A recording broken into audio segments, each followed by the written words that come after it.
Asithathe leli thuba bazalwane ukuhlonipha umoya engcwele khona phakathi kwethu egameni likaJesu. Ameni. Haleluya. Sibingelele bazalwane ubaba nomama in their absentia egameni likaJesu. Ameni. Sidlulisa ithuba bazalwane ukuba sibingelele abafundisi abakhona, umfundisi Xulu kanye nobaba umfundisi Xulu siyabingelela. Ameni. Sibingelele umfundisi Ngubane kanye nobaba umfundisi Ngubane egameni likaJesu. Ameni. Sibingelele bazalwane umfundisi uNtanzi egameni likaJesu. Ameni. Sibingelele bazalwane nobaba umfundisi uMbovu egameni likaJesu. Haleluya. Bonke nje abafundisi abakhona bazalwane ingcwele zaNkulunkulu zonke ikhona siyayibingelela egameni likaJesu. Ameni.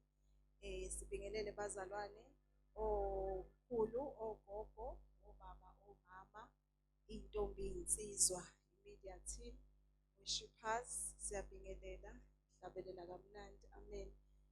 Ashas siyabingelela bazalwane, ake sizandla nje ebukhoneni bukaNkulunkulu ekuseni. Tshelo seceleni kwakho ukuthi wenze kahle makhelwane wavuka. Haleluya. Ngiyamthanda bazalwane uJesu. Uyikho konke empilweni yami, wayisindisa impilo yami. Ngumntwana kaNkulunkulu ngisindisiwe ngenzelwe umusa. Haleluya. Haleluya. Haleluya.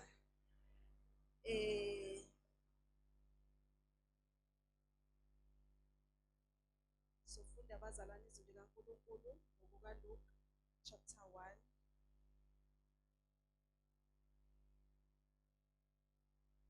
Sofunda verse 5 bazalwane.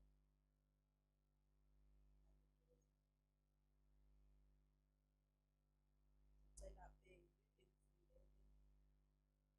Ukubona kufundwa ngapha ngazi noma nangapha kuyafundeka. Ukufundeka.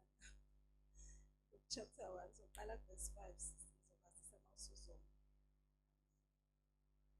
Emihleni kaHerode inkosi yaseJudiya kwakukhona umpristi othile ogama lakhe nguZakhariya, esigabeni sika-Abiya nomkakhe engowamadodakazi ka-Aroni, igama lakhe ngu-Elizabeth. Babelungile bobabili phambi kukaNkulunkulu, behamba ngayo yonke imiyalo nezimiso zenkosi bengasoleki. Kepha babengenamntwana, ngokuba u-Elizabeth wayeyinyumba, bobabili basebekhulile. Kwathi-ke esayenza inkonzo yobupristi phambi kukaNkulunkulu njengokuhlelwa kwesikhathi sesigaba sakubo, ngokomthetho wobupristi kwaba nguye owabelwa ukungena ethempelini lenkosi azoshisa impepho. Isixuku sonke sabantu sasikhuleka ngaphandle ngesikhathi sempepho. Kwabonakala kuye ingelosi yenkosi imi ngakwesokunene se-altare lempepho. uZakhariya eyibona wethuka, wehlelwa luvalo. Kepha ingelosi yathi kuye, "Ungesabi Zakhariya, ngokuba isicelo sakho sizwakele. Umkakho u-Elizabeth uza kukuzalela indodana, uyiqambe igama lokuthi uJohane. Uza kuba nokujabula nokuthokoza, wena nabaningi bazokujabula ngokuzalwa kwakhe, ngokuba uza kuba mkhulu emehlweni enkosi. Kasoze waphuza iwayini nophuzo oludakisayo. Uza kugcwaliswa ngomoya ongcwele esesiswini sikanina. Abaningi kubantwana bakwa-Israyeli uya kubaphendulela enkosini uNkulunkulu wabo. Uya kuhamba phambi kwayo emoyeni nasemandleni ka-Eliya, ukuphendulela izinhliziyo zawoyise kubantwana nabangalaleliyo, ebuqondeni kwabalungileyo, ukulungisela inkosi isizwe esilungiselweyo." uZakhariya wathi engelosini, "Ngiyakukwazi ngani lokhu na? Ingani sengiyindoda endala mina, nomkami uqhubekile ezinsukwini zakhe." Ingelosi yaphendula yathi kuye, NginguGabriel mina, omiyo phambi kukaNkulunkulu. Ngithunyiwe ukuba ngikhulume kuwe, ngikubikele lezi zindaba ezinhle. Bheka-ke uzakuba yisimungulu, ungakwazi ukukhuluma kuze kube lusuku okwenzeka ngalo lokhu, ngokuba ungakholwanga ngamazwi ami aza kugcwaliseka ngesikhathi sawo. Abantu bemlindele uZakhariya bamangala ngokulibala kwakhe ethempelini. Kuthe esephuma wahluleka ukukhuluma kubo. Bazi ukuthi ubone umbono ethempelini. Wayelokhu ebaqhweba wahlala eyisimungulu. Kwathi seziphelile izinsuku zokukhonza kwakhe, wamuka waya ekhaya. Kepha emva kwalezo zinsuku u-Elizabeth umkakhe wakhulelwa, wazifihla izinyanga eziyisihlanu. Wathi, yenze njalo iNkosi kimi emihleni eyangibheka ngayo, ukususa ihlazo lami phakathi kwabantu. Ngenyanga yesithupha ingelosi uGabriel yathunywa nguNkulunkulu emzini waseGalile ogama layo yiNazaretha, entombini eyayimiselwe indoda ebizo layo nguJosefa wendlu kaDavide. Ibizo lentombi nguMariya.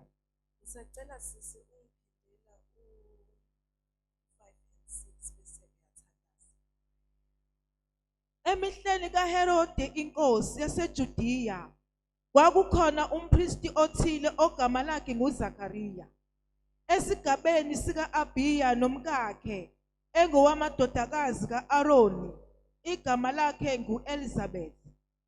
Babelungile bobabili phambi kukaNkulunkulu, behamba ngayo yonke iminyalo nezimiso zenkosi bengasoleki. Liphilile uNkulunkulu, izwi lakho lingcwele, liphefumulelwe nguwe. Izwi lakho leli Nkosi linguqobo, linamandla, libukhali kunezinkemba zonke ezisika nhlangothi zombili. Izwi lakho Nkosi uNkulunkulu wethu ongcwele, khuluma ngalo ekuseni.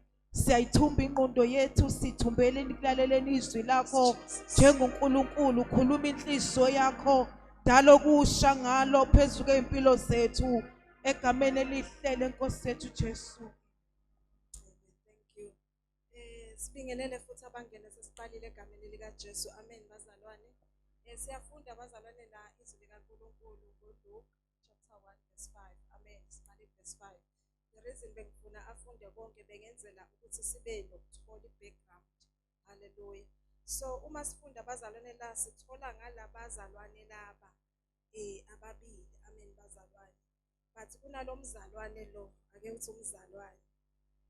Kunalomzalwane lo bazalwane odla inhliziyo yami kulezi zinsuku. Amen. Igama lalomzalwane bazalwane uElizabeth. Hallelujah. IBhayibheli lithi bazalwane uElizabeth was a descendant of Aaron. Amen. Kusho ukuthi uqhamuka enzalweni kaAaron. Uma silifunda izwi likaNkulunkulu laphayana ngizocela ukufunda ngale version amplified. Ithi ke na, in the days of Herod, the great king of Judea, there was a certain priest whose name was Zacharias, of the division of Abijah. His wife was a descendant of Aaron, the first high priest of Israel. Amen bazalwane.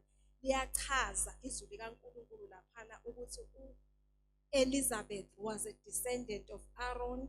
uAaron wayengubani bazalwane? uAaroni wayengumpristi wokuqala. Amen bazalwane. He was the first priest of Israel. Shuthi wayengumfundisi wokuqala owabakhona. Amen bazalwane.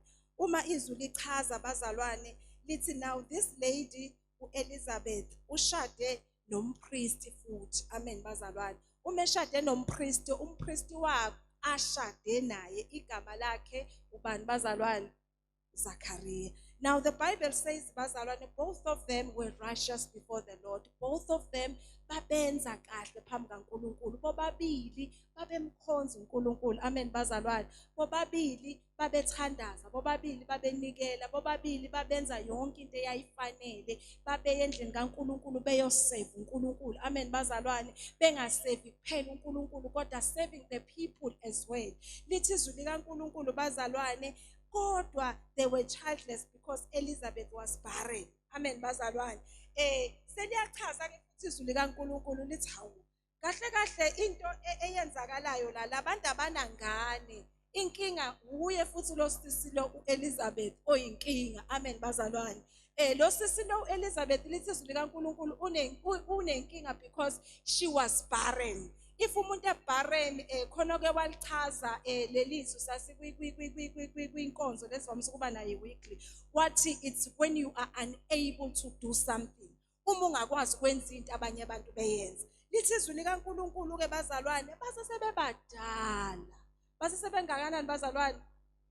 Basebebadala labazalwane laba. Bayaqhubeka bayamkhonza uNkulunkulu, bayaqhubeka benza yonke into ekuthiwa bayenze. Amen bazalwane. Bayaqhubeka bayathembeka uNkulunkulu, kodwa umntwana akekho ekhaya. Amen bazalwane. Bayaqhubeka bayashisa impepho, bayaqhubeka bahambela abazalwane, bayaqhubeka benza yonke into ongayicabanga, kodwa lithi izwi likaNkulunkulu they were childless, noma babengenaye umntwana. Iyangixaka ke lento ukuthi hayibo yenzakala kanjani lento. Okuqala nje usisi uElizabeth, amen, uyinzalo kaAaron. Uma inzalo kaAaron fanele ngabe izinto nje ziwuju zehla kahle. Amen bazalwane. Ukubona mawuzalwa yibillionaire,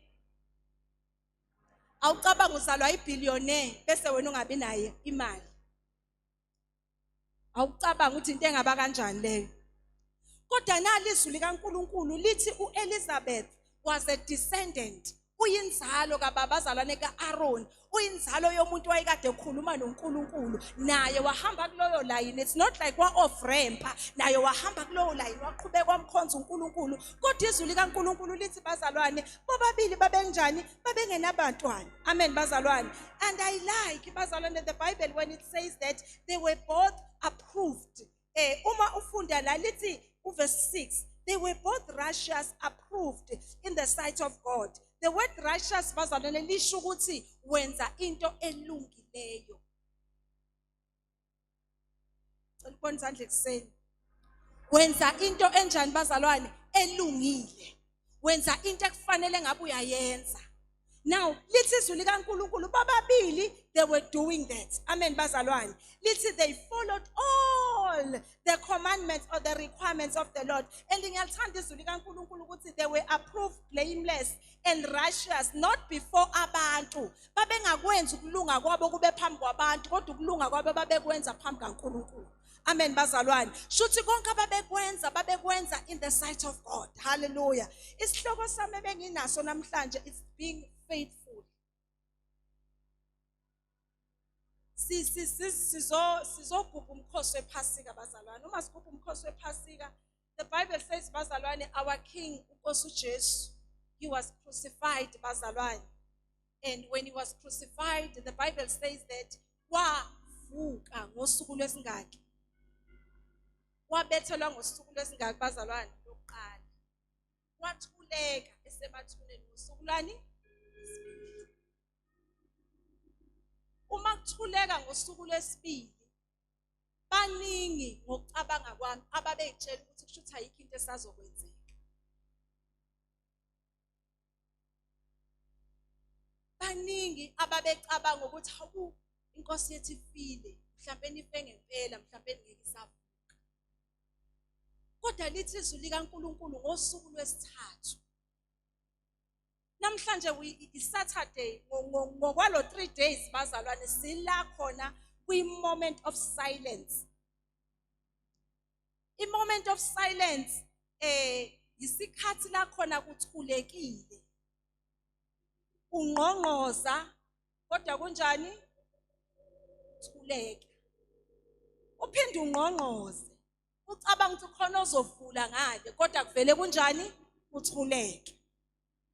Ungqongqoze futhi uma usakuyisizini noma usekuyisimo noma usesesikhathini la khona izinto yithula.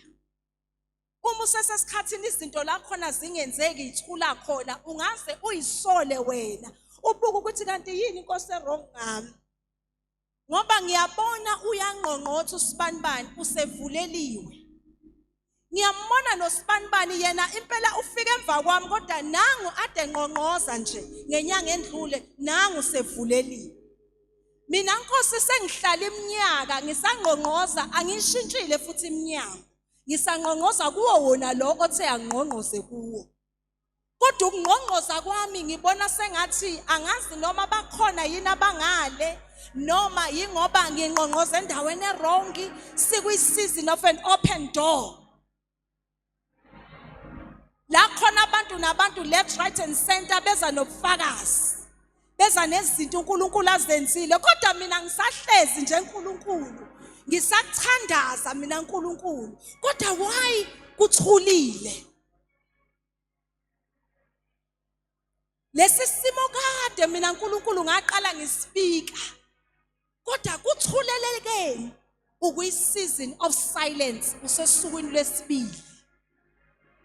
Uma usesukwini lesibili izinto ziyathula abazalwane. Uthandaze impela kodwa kuthuleke. Wenze konke kufanele ukwenze njengoba sibona ezwini likaNkulunkulu lithi babenza konke. Kodwa kwakuthulekile. Uma kuyisikhathi la khona isihlahla singakatheli izithelo njengoba kunaleli izwi lapha kuHabakuk 3 elithi noma umkhiwane ungakhahleli. Uma usesikhathini la khona othi uyazama kungazameki.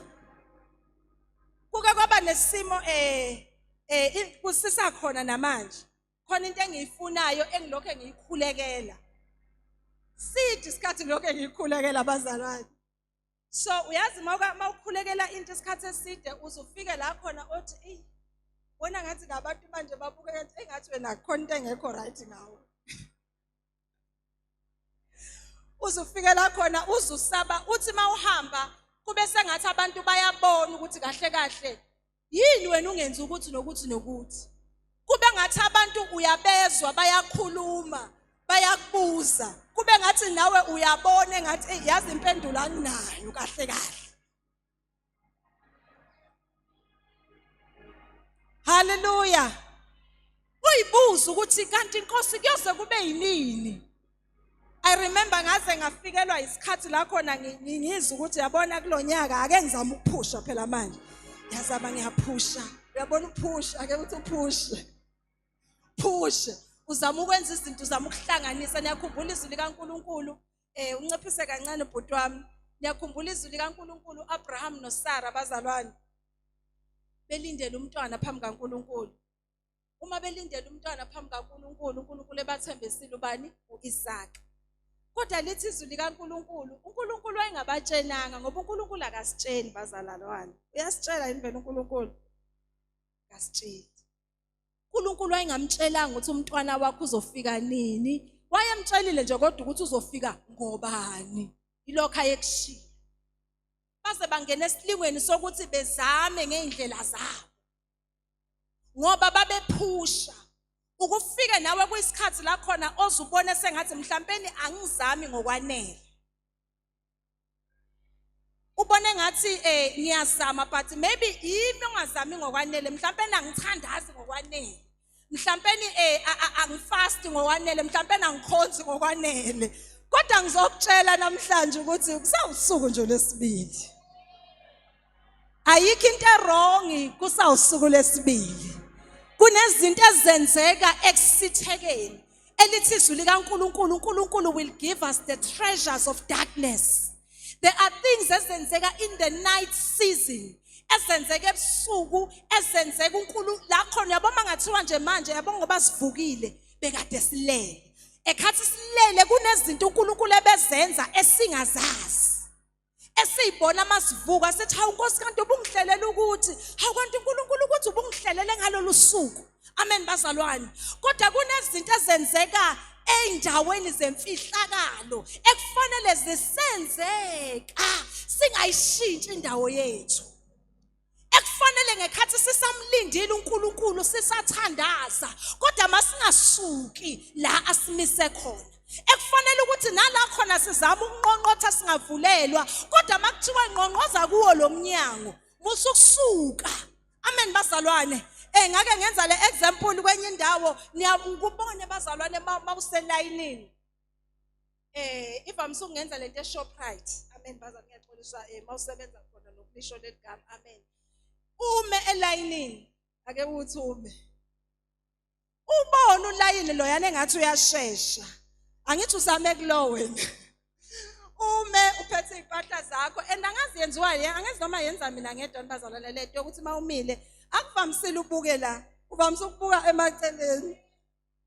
Nani yanenza kade awunazi bayithetha mina ngedwa uthi mawumile angazi kwenziwa yini nambazalwane umile uselayinini yini lento esenza sifuna ukubuka kwezinye indawo.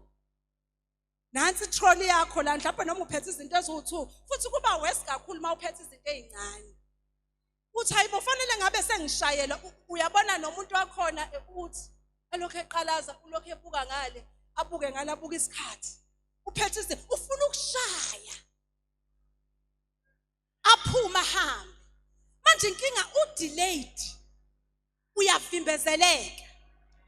Ekhathi ngimileke ngiyabuka ngifuna ukushaya ngathi ngiphethe into engaka kuba ngcono mangiphethe izinto eziningi hayi mangiphethe izinto eziningi vele urelax nje wazi ukuthi awuvele uyalinda kodwa mawuphethe ezincane uyaxakeka ungazi ukuthi hayibo ikuphi la ngavele ngiyongena khona ngokusheshsha bengishayele ngiphume ngihambe kodwa ngekhathi usalindile ake uthi usalindile uba nokubuka ngaphandle lokubuka ukuthi hayibo lapha e15 ngathi kuyasheshsha hawu futhi uyabanaka nabantu abaselayinini. Haleluya.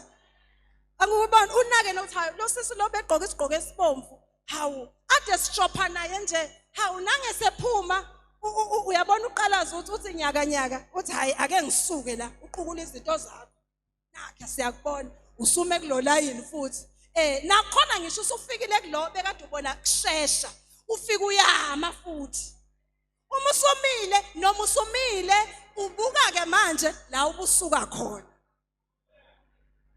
uma usubuka la ubusuka khona hawu njalo bengilandela lo gqoka izinto ezimnyama bengilandela hawu sekushayelwa yena shuthi ngabe sekushayelwa mina uyacasuka ke manje uthi kodwa ngenze njani ke manje ugcina ubona sengathi suka uyazi uvele wehlisa umoya uthi yazi ukuthini angivele ngehle ushaya nosisi lo oshaya kuba sengathi wenza kancane kakhulu ubona bonke abantu emaceleni kwakhe ngathi izinto zibahambela kahle.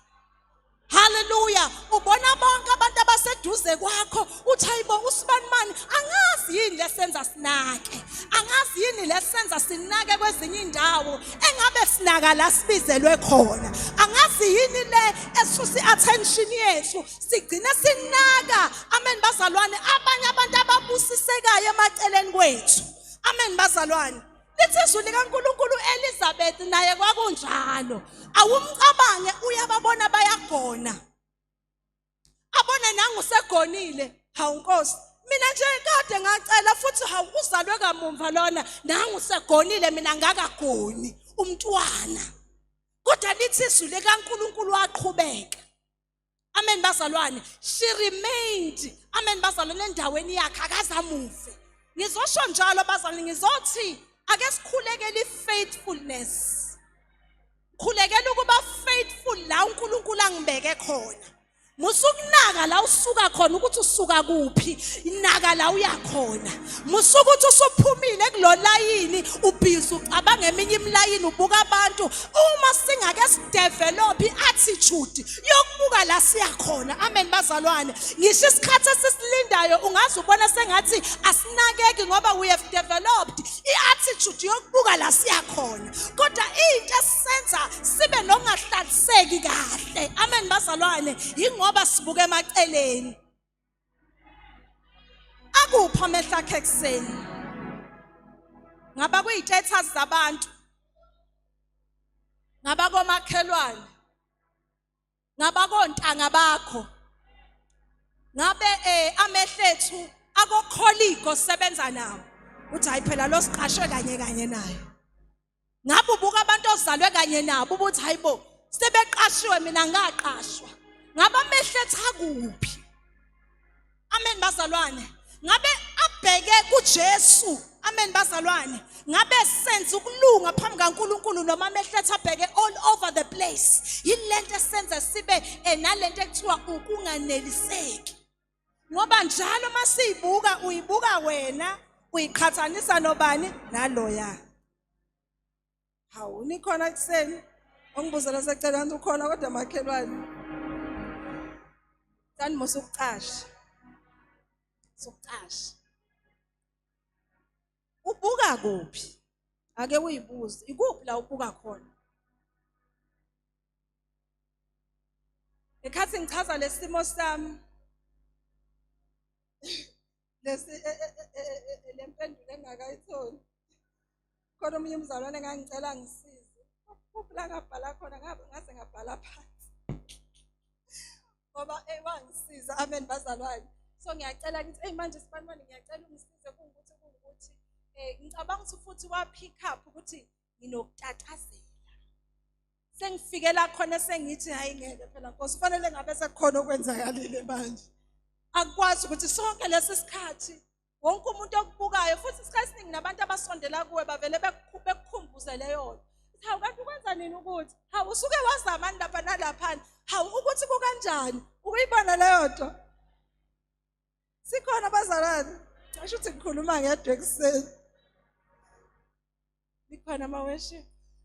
Nikhona. Ngabhala ke ngifuna ukufunda impendulo umzalwane angisiza ngayo. Wathi ayike awuke wehlisa umoya mamsheni. Akwenze njani? Wehlisa umoya. Ake wenzani mamsheke? Shuthi umoya wawubona udla amagagasi. Ngiyayifuna lento. Ake uthi ngiyayifuna. Ngiyazama.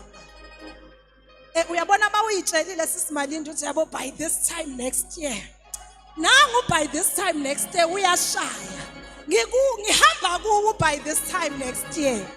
Nangisho ngo2024 ngithi by this time next year. Ngiku2025 sengikuwo ku by this time next year.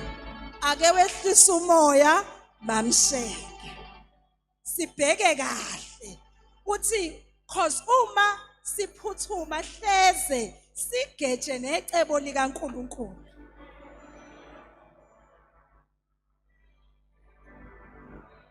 Cela ukuphinda.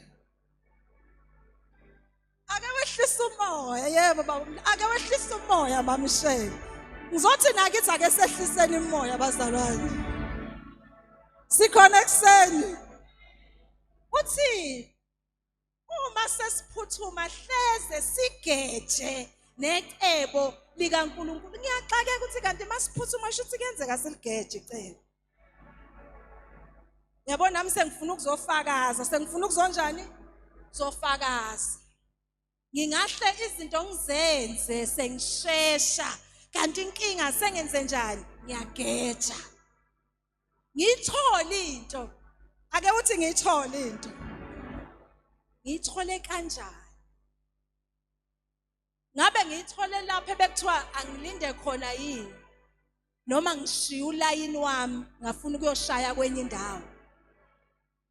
Kungenzeka uNkulunkulu ebengilindisa ngamabomu kubona ukube nedelay ongayiqondi. Ngake ngilalela omunye umzalwane eyisho lento ethi khona omunye wakwe wadelaya. Uyabo ube nosithuko engathi it's a day from wayeshibesho khona leli magama esiwashoyo engafanele ngabe siyakusho kodwa phela uthi hey engathi I've had a day from hell. Niyenizo abantu beyisho leyo nto. Uthi ngibathi angazi ukuthi kwi traffic ngidelayeke emsebenzini ngifike late kube nje abale izinto eziningi nje simdelayile osukwini elilodwa. Uthi bese ngifike ekhaya sengibuya emsebenzini ngiyitshela ukuthi hayi cha seku right ke sesengizoba right. Uthi ngithi ngiyafika ngithi ngikhanyisa ugesi kuvele kube nento etrikayo vele kuugesi kuvele kube emnyama ke manje uthi angisazi usuku lambele unzima kwasekuseni namanje ngisanale inkinga uma ngifika la ngithi sengizophumula khona ke manje still kunenkinga. uthi siyambuza kuNkulunkulu ukuthi uNkulunkulu useyamphendula kuseyasho ukuthi yazi ngekhathi udileka lapha bekunengozi endaweni ethile uma usuke ngalesikhathi obujwayele ukusuka ngaso ubuzombandanyeka kuleyo ngozi. Sikhona bazalwane? Uthi ekhathi kungukuthi uyamchazela ama-step nama-step usemchazela lokho kokufika ekhaya. Usethi ekhathi ufika ekhaya bekunenkinga angazi lento i-appliance obufuna ukuyisebenzisa ubuzoshokheka uma uyisebenzisa. So ngekhathi ukhanyisa ugesi bengenzela mina ukuthi vele ugesi ucime ekhathi usucimile lento obufuna ukuyisebenzisa ushokheke uvele uyesibhedlela uthi kwavele kwangenzeka. Uthi there is why. Elithi izwi likaNkulunkulu Romans 8:28 ngokuba konke. Hayibo bazalwane, ngokuba kusebenzelana kube ngokuhle kulabo abamthandayo uNkulunkulu nababiziwe ngani ngecebo lakhe. Alisho ukuthi okuthile lithi konke. Ake ngifunde imessage yami.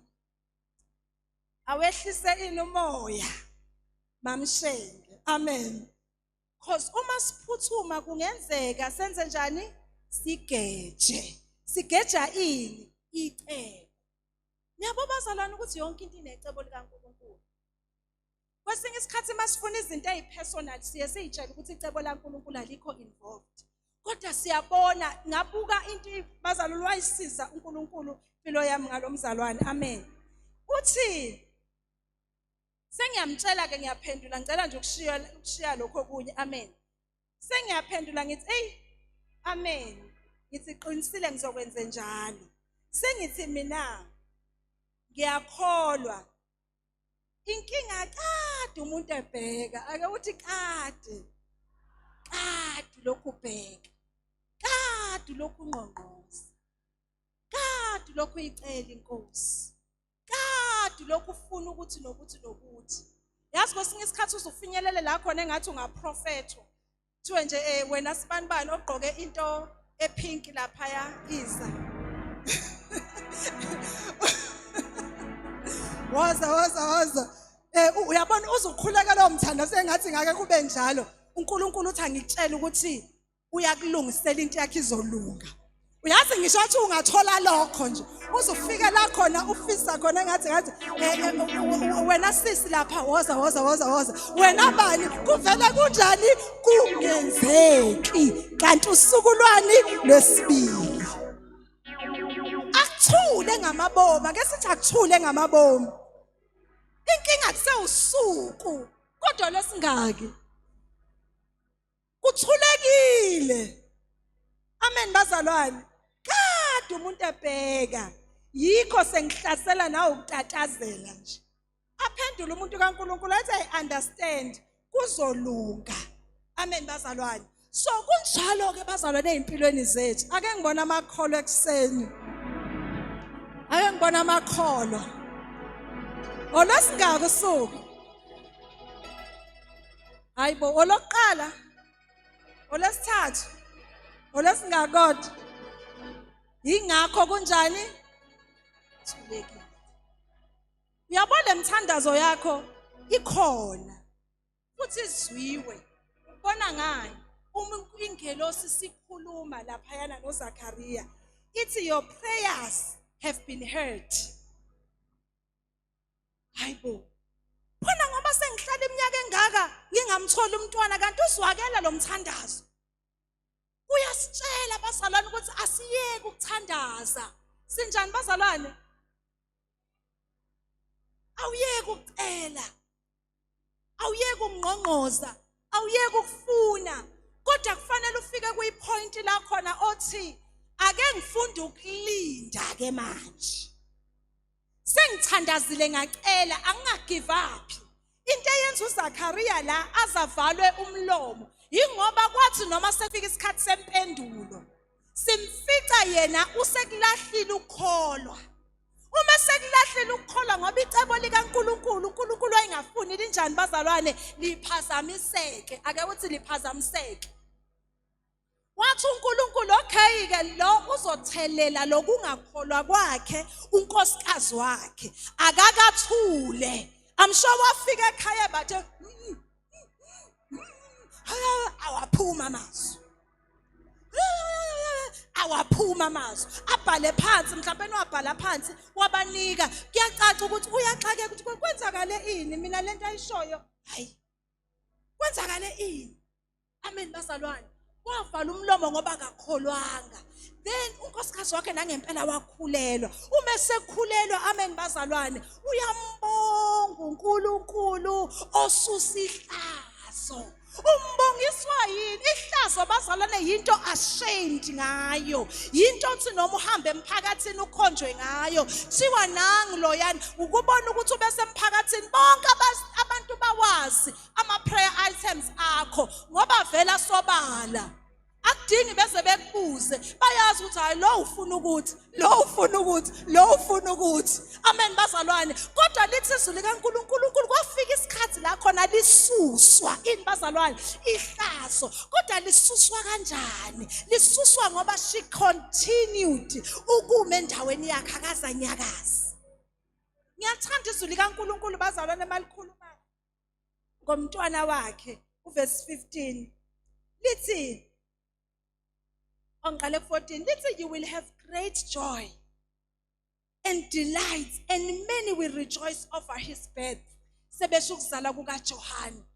Lithi izwi likaNkulunkulu for he will be great and distinguished in the sight of the Lord and will never drink until yasho izinto eziningi. Ngichazwa ukuthi bazalwane lithi lento yabo enye into eyenza ama delay ubukhulu bethu uNkulunkulu afuna ukuyenza empilweni yakho. Enye into eyenza thina especially singabazalwane sithi siyanqonqoza singavulelwa kalula ingoba uNkulunkulu izinto zethu usuke efuna kufakazwe nangazo. Amen bazalwane. uNkulunkulu usuke efuna ukuthi uma isekumukela isokwakho sithi masikubona sithi bayede. Amen bazalwane. Sidumise sibona sonke sijabula sikhala inyembezi sikujabulela senziwa yini sike sakubona uthweni ihlazo lakho. Sikhona ekseni cela sime ngenyawo sothandaza. Bekuyilokho nje bazalwane. Bekuyilokho asisuki. Luyezo la kusasa. Yabo kusasa osabingelela umama esekhona phakathi kwethu egameni lika Jesu. Amen. Olesithathu liyeza ke uthi liyeza. Sasa sobe sithi uvukile. Sobe sithini bazalwane? Vukile. Kodwa manje kuthulekile. Asihlaleni. Asinjani bazalwane? Asihlaleni. Sihlaleni simdumise uNkulunkulu. Singasuka endaweni yethu. Shayela uNkulunkulu izandla ngiyabonga.